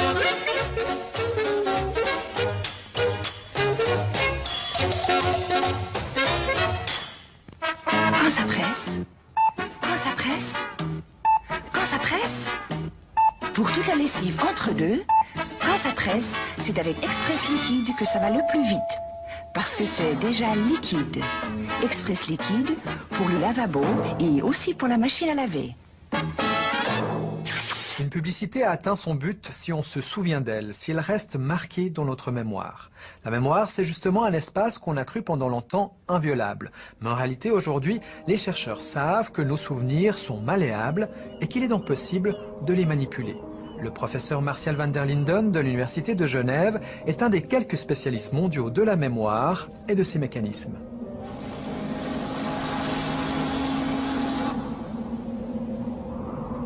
Ce que j'ai en mémoire, est-ce que c'est quelque chose que j'ai imaginé ou est-ce que c'est quelque chose que j'ai réellement vécu? Le professeur Van der Linden a mis au point une expérience comme pour boire. 4 francs? Bon, allez, 5. Maintenant, on va revoir cette scène avec un psychologue spécialiste de la manipulation qui va nous la décortiquer en 3 moments clés. Ça a été un petit dessert? Oh non. On a la tarte aux framboises de maman si jamais elle est succulente. Il utilise une technique qui est bien connue et qui consiste à avoir un contact, mais pas n'importe quel contact.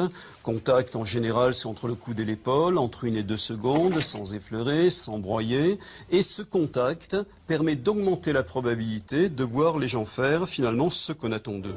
Oui, bon bah finalement d'accord. Très bien. Je ferai un régime demain. Il nous faut des hommes qui jouent le jeu dans cette manif, sinon il n'y aura pas de photos dans la presse. Enfin, je ne vais pas te forcer, hein. Tu es tout à fait libre d'accepter ou non. Mais là également, ce qui est utilisé, c'est une technique qu'on connaît bien, qu'on appelle le « vous êtes libre d'eux » et qui consiste à doter d'un statut de décideur, de sujet libre, la personne dont on recherche le concours. Alors on peut utiliser des formules comme « évidemment vous êtes libre », mais on peut également utiliser d'autres formules comme « surtout ne vous sentez pas obligé » ou « c'est à vous de décider, c'est à vous de voir ». Dans tous les cas, on a le même résultat. Les gens déclarés libres se soumettent davantage. C'est-à-dire, en d'autres termes, ils font librement ce que vous souhaitez les voir faire et qu'ils n'auraient pas fait spontanément. Bon, d'accord. C'est vraiment pour te faire plaisir. Voilà la d'ici. Ça, c'est pour vous. Vous connaissez l'expression donnant, donnant. Le serveur ne fait rien d'autre qu'activer une norme de réciprocité. Il fait quelque chose pour vous qu'il n'était pas obligé de faire, et il attend en retour de vous quelque chose que vous n'étiez pas obligé de faire. Qu'est-ce que je laisse comme pourboire? 4 francs? Allez, 5. Les petites techniques de manipulation sont omniprésentes dans le commerce. Le vendeur sait par exemple que l'acheteur est plus sensible à une baisse de prix affichée en pourcentage qu'en valeur absolue. Autre exemple, certaines marques de voitures diffusent un parfum sentant la voiture neuve dans leur voiture justement neuve pour qu'elles sentent encore plus cette odeur si typique de voiture neuve. Les clients adorent ça. On est dans un pays qui passe son temps à compter, mais on n'a jamais... Et à propos de clients, Sophia, vous la reconnaissez, c'est la journaliste très rationnelle de l'émission économique de la TSR.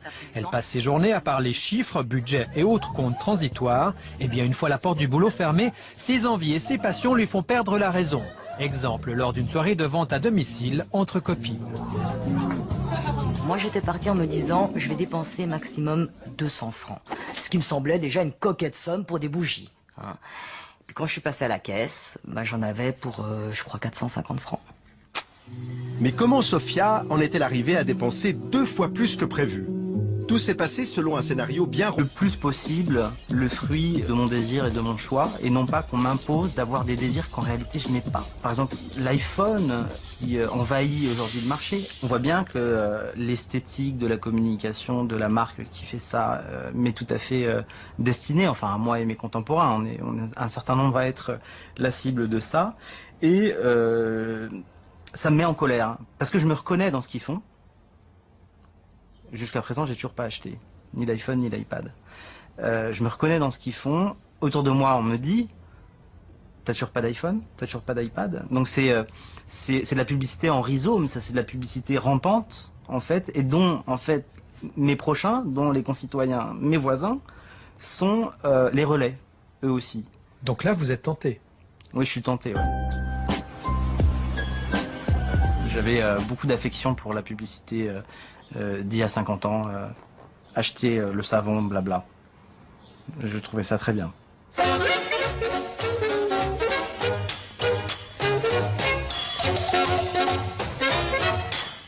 Quand ça presse, quand ça presse, quand ça presse, pour toute la lessive entre deux, quand ça presse, c'est avec Express Liquide que ça va le plus vite. Parce que c'est déjà liquide. Express Liquide pour le lavabo et aussi pour la machine à laver. Une publicité a atteint son but si on se souvient d'elle, si elle reste marquée dans notre mémoire. La mémoire, c'est justement un espace qu'on a cru pendant longtemps inviolable. Mais en réalité, aujourd'hui, les chercheurs savent que nos souvenirs sont malléables et qu'il est donc possible de les manipuler. Le professeur Martial van der Linden de l'Université de Genève est un des quelques spécialistes mondiaux de la mémoire et de ses mécanismes.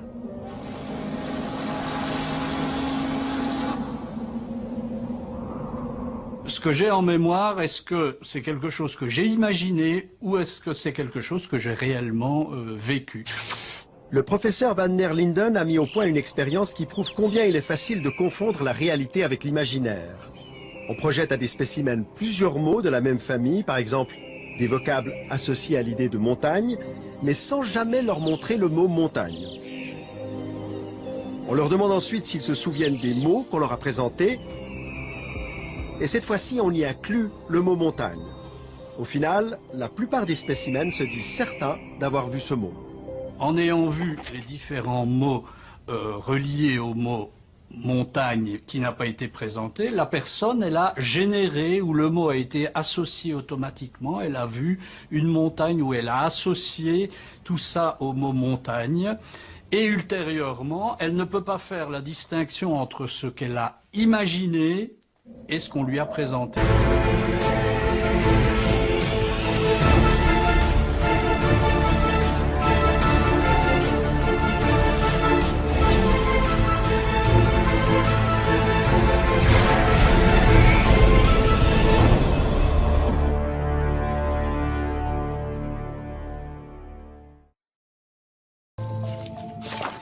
Vous croyez être libre dans vos choix quotidiens, mais en réalité, vous êtes très influençable. À longueur de journée, on vous manipule par des techniques de plus en plus raffinées.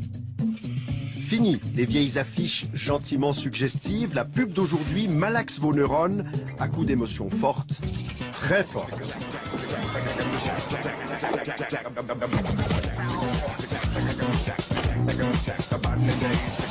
Dans l'heure qui suit, vous allez voir comment vous vous faites influencer par les slogans, les images et les étiquettes trompeuses.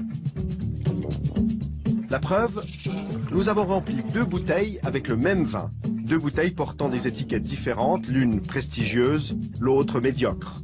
C'était le même vin et pourtant tous nos dégustateurs sont tombés dans le panneau. C'était vraiment les deux mêmes? Ok. C'est pas possible. Vous êtes sûr? Oui, je suis sûr. Votre comportement est aussi très malléable. Avec quelques impulsions électriques, on peut faire de vous un brave altruiste ou un sale égoïste. Ça se pratique dans un laboratoire de Bâle où des chercheurs sont parvenus à modifier les réactions d'un spécimen en envoyant des impulsions magnétiques dans son cerveau. Vous verrez tout à l'heure que ça n'est pas de la science-fiction.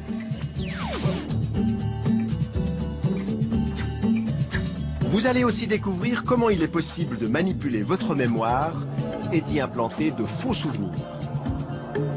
Nous en avons nous-mêmes fait l'expérience. Nous avons convoqué des spécimens à une séance de cinéma. Quelque temps après, nous leur avons fait croire qu'une petite fille était également présente ce jour-là. Pour les tromper, nous leur avons envoyé une photo truquée. Et chose incroyable, ça a marché, le faux souvenir est devenu vrai. Je me souviens d'elle quand elle est entrée dans le cinéma. Et je me souviens d'elle parce qu'elle voulait se rendre utile en aidant à distribuer les cafés. Vous avez certainement de la peine à croire qu'on peut fabriquer un souvenir de toutes pièces. Alors en attendant l'explication complète tout à l'heure, venons-en à quelques leçons pratiques de manipulation.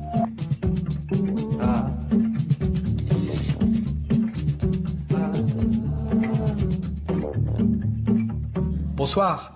Tout au long de cette émission, vous allez voir des expériences de manipulation très surprenantes. À longueur de journée et quasi en permanence, nous sommes mis sous influence. Dans ce café, par exemple, vous allez assister à une scène très banale. Un couple qui déjeune tranquillement à une table. Mais en réalité... Face à ce dilemme, et on le résout en punissant celui qui viole les règles établies en faisant une offre inéquitable.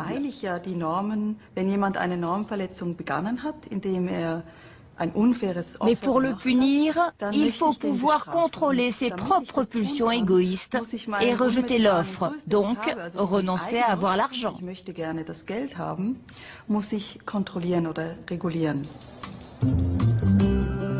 Au nom de l'équité, Max se prive donc d'un peu d'argent et il inflige une punition à l'autre joueur qui sera aussi privé d'argent. Mais ça se passe très différemment si on intervient directement dans le cerveau de Max et qu'on lui administre à travers le crâne des stimulations magnétiques. Une intervention que Daria Knorr a reconstituée pour nous. Indolore et non invasive, les impulsions magnétiques pénètrent dans le cortex préfrontal et en neutralisent une petite zone. Dès lors, le comportement de Max sera totalement modifié. Il ne prendra plus les mêmes décisions.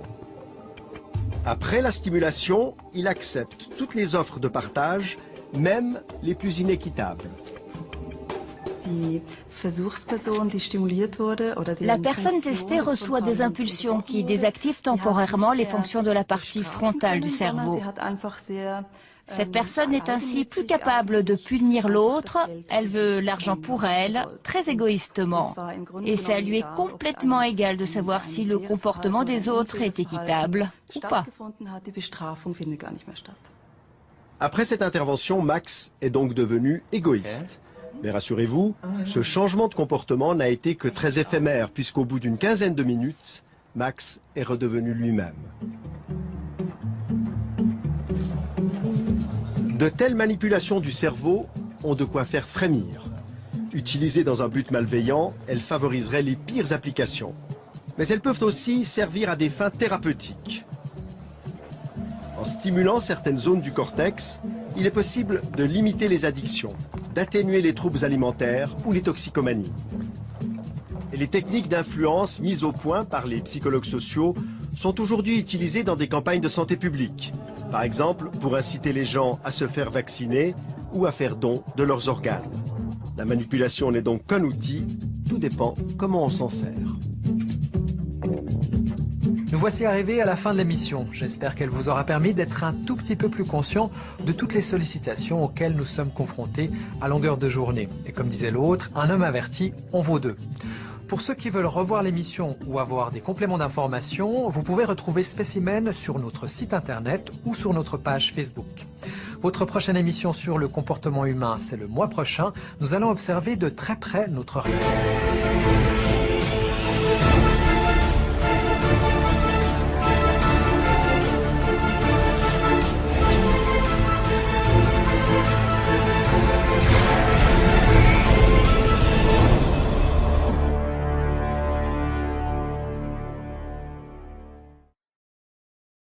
C'est tous des effets qui sont très étonnants, alors qu'ils ne sont pas de trop longue durée, heureusement. Et par exemple, ou de penser à l'agressivité, ça nous rend un peu plus agressifs. De penser au chaud ou au froid, ça change un peu notre évaluation des autres. On les perçoit comme plus chaleureux ou plus froids, justement. Et donc, c'est tout à fait étonnant, ces effets de nous penser sur notre comportement. D'abord parce qu'ils sont inconscients, donc on remarque pas du tout ces influences-là. Et elles peuvent être nombreuses. Et c'est étonnant aussi dans notre société un peu individualiste où on a l'impression que l'individu est responsable de ses actes, est maître et responsable. Et là, ça montre que pratiquement chaque pensée qui nous vient de l'extérieur peut nous influencer quand même. C'est presque inquiétant d'imaginer ça. Alors oui, ça pourrait, dans un régime effectivement dictatorial où l'amorçage devient des slogans qui sont toujours les mêmes et à toute heure du jour et de la nuit, bien sûr que ça pourrait avoir des effets beaucoup plus grands.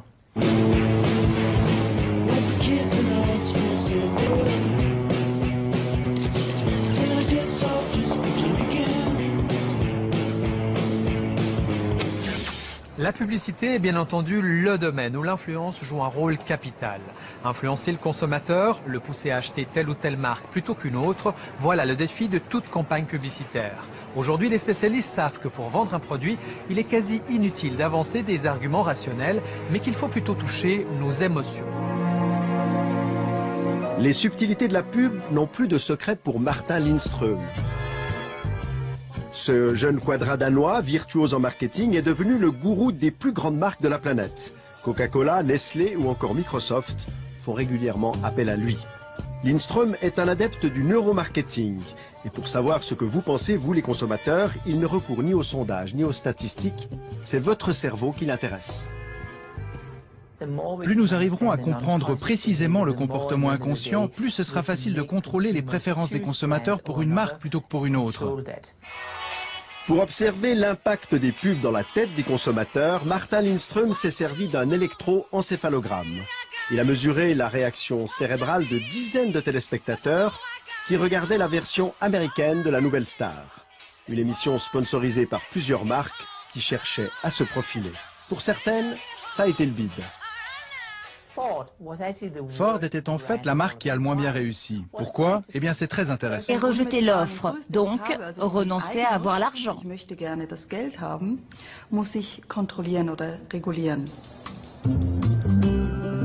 Au nom de l'équité, Max se prive donc d'un peu d'argent et il inflige une punition à l'autre joueur qui sera aussi privé d'argent. Mais ça se passe très différemment si on intervient directement dans le cerveau de Max et qu'on lui administre à travers le crâne des stimulations magnétiques. Une intervention que Daria Knorr a reconstituée pour nous. Indolore et non invasive, les impulsions magnétiques pénètrent dans le cortex préfrontal et en neutralisent une petite zone. Dès lors, le comportement de Max sera totalement modifié. Il ne prendra plus les mêmes décisions. Après la stimulation, il accepte toutes les offres de partage, même les plus inéquitables. La personne testée reçoit des impulsions qui désactivent temporairement les fonctions de la partie frontale du cerveau. Cette personne est ainsi plus capable de punir l'autre, elle veut l'argent pour elle, très égoïstement. Et ça lui est complètement égal de savoir si le comportement des autres est équitable ou pas. Après cette intervention, Max est donc devenu égoïste. Mais rassurez-vous, ce changement de comportement n'a été que très éphémère, puisqu'au bout d'une quinzaine de minutes, Max est redevenu lui-même. De telles manipulations du cerveau ont de quoi faire frémir. Utilisées dans un but malveillant, elles favoriseraient les pires applications. Mais elles peuvent aussi servir à des fins thérapeutiques. En stimulant certaines zones du cortex, il est possible de limiter les addictions, d'atténuer les troubles alimentaires ou les toxicomanies. Et les techniques d'influence mises au point par les psychologues sociaux sont aujourd'hui utilisées dans des campagnes de santé publique. Par exemple, pour inciter les gens à se faire vacciner ou à faire don de leurs organes. La manipulation n'est donc qu'un outil, tout dépend comment on s'en sert. Nous voici arrivés à la fin de l'émission. J'espère qu'elle vous aura permis d'être un tout petit peu plus conscient de toutes les sollicitations auxquelles nous sommes confrontés à longueur de journée. Et comme disait l'autre, un homme averti en vaut deux. Pour ceux qui veulent revoir l'émission ou avoir des compléments d'information, vous pouvez retrouver Spécimen sur notre site internet ou sur notre page Facebook. Votre prochaine émission sur le comportement humain, c'est le mois prochain. Nous allons observer de très près notre rapport à l'argent. Excellente soirée à tous, à bientôt.